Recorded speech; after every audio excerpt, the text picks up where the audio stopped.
حضرت شعیب علیہ السلام کا تعلق قبیلہ مدین سے تھا، اور آپ کا قبیلہ بحیرہ احمر کے کنارے ملک اردن کے قریب مدین کے مقام پر آباد تھا، اور آپ کی قوم شرک کے علاوہ اور بہت سے جرائم میں مبتلا تھی۔ ایک تو وہ شرک کرتی تھی، اور دوسرے ناپ تول میں کمی کرتی تھی، اور لوگوں کا مال لوٹ لیتی تھی۔ اور اللہ رب العزت نے انہی میں سے حضرت شعیب علیہ السلام کو نبی بنا کر بھیجا تاکہ ان کی اصلاح کریں، ان کو دین کی دعوت دیں، تبلیغ کریں۔ تو اللہ رب العزت نے حضرت شعیب علیہ السلام کو دل نشیں انداز دیا تھا، دلکش انداز دیا تھا۔ جب آپ واعظ و نصیحت فرماتے، تبلیغ کرتے، تو آپ دل نشیں انداز میں تبلیغ کرتے، دلکش انداز میں تبلیغ کرتے، اس لیے آپ کا لقب خطیب الانبیاء ہے۔ اللہ رب العزت نے آپ کی قوم کو بے شمار نعمتوں سے نوازا ہوا تھا، جیسے آبشاریں، نہریں، باغات اور گھنے جنگلات تھے۔ اور قرآن کریم میں اس قوم کو اصحاب الایکہ سے بھی پکارا گیا، یعنی جنگل والی قوم۔ تو یہ قوم، اس قوم پر اللہ رب العزت نے بہت زیادہ انعامات دیے تھے، اور جس علاقے میں، جس جگہ پہ یہ قوم آباد تھی، وہ اس وقت انٹرنیشنل تجارتی قافلوں والی شاہراہ تھی۔ وہاں سے قافلے آتے اور جاتے، اس لیے یہ قوم خوشحال تھی۔ تو اس قوم کو چاہیے تھا کہ اللہ رب العزت کا شکر ادا کریں، اللہ رب العزت کی عبادت کریں، اس کے ساتھ واسطہ اور تعلق جوڑ لیں۔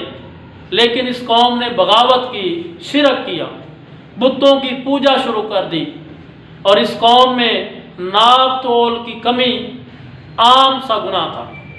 یعنی جب کسی سے مال لیتے تو کم، اسے پیسے کم دیتے اور مال زیادہ لے لیتے، اور جب کسی کو مال دیتے تو مال میں کمی کر لیتے اور پیسے پورے لے لیتے۔ یعنی دینے اور لینے کا پیمانہ مختلف تھا۔ جب کسی سے چیز لینی ہوتی تو زیادہ لیتے، کسی کو کوئی چیز دینی ہوتی تو کم دیتے۔ تو اللہ رب العزت نے حضرت شعیب علیہ السلام کو ان پر مبعوث فرمایا اور بھیجا تاکہ انہیں دین کی دعوت دیں، انہیں سیدھے راستے پر لائیں۔ آپ انہیں دین کی دعوت دینے لگے کہ واحد اور قہار اور جبار جو اللہ ہے، جو ایک ہے، اس اللہ کی عبادت کرو۔ وہ رحمان الرحیم ہے، اس ایک کی عبادت کرو، اس کی پوجا کرو، اور ناپ تول میں کمی نہ کرو۔ تو جب آپ نے یہ واعظ فرمایا تو قوم نے آپ کا مذاق اڑایا۔ وہ کہنے لگی کہ ہم تو آپ کو بڑا سمجھدار سمجھتے تھے، کہ آپ بڑے عقل مند ہیں، آپ بڑے دانا ہیں، آپ کی نماز آپ کو یہ بتاتی ہے، یہ سکھاتی ہے کہ ہم اپنے باپ دادا کے دین کو چھوڑ دیں اور بتوں کی پوجا کو چھوڑ دیں، جس کی پوجا ہمارے باپ دادا کرتے رہے، اس دین کو ہم چھوڑ دیں اور ایک اللہ کی عبادت کریں۔ یہ کیسے ہو سکتا ہے؟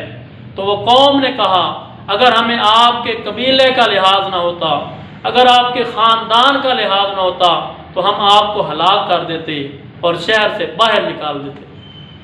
تو آپ نے کہا، اگر تمہیں قبیلے کا لحاظ زیادہ ہے، اللہ رب العزت کی ذات کا لحاظ نہیں، تمہیں قبیلے کا زیادہ لحاظ ہے، اللہ رب العزت کی ذات سے بھی بڑھ کر قبیلے کا لحاظ ہے۔ تو پھر آپ نے انہیں ڈرایا کہ اے قوم، تم ان گناہوں سے باز آ جاؤ۔ اگر تم ان گناہوں سے باز نہ آئے تو اللہ رب العزت کا عذاب آئے گا، جیسے قوم لوط پر آیا، قوم سمود پر آیا، قوم نوح پر آیا۔ تو آپ انہیں ڈراتے اور تبلیغ کرتے، دعوت دیتے، لیکن اس قوم پر کوئی اثر نہ ہوا۔ وہ اپنے گناہوں پر اڑی رہی، اپنے گناہوں میں لگی رہی اور گناہوں پر تلی رہی، وہ گناہ کرتی رہی۔ اور اللہ رب العزت کے پیارے پیغمبر فرماتے ہیں کہ اللہ کے عذاب سے ڈرو، اللہ کا عذاب سخت ہے۔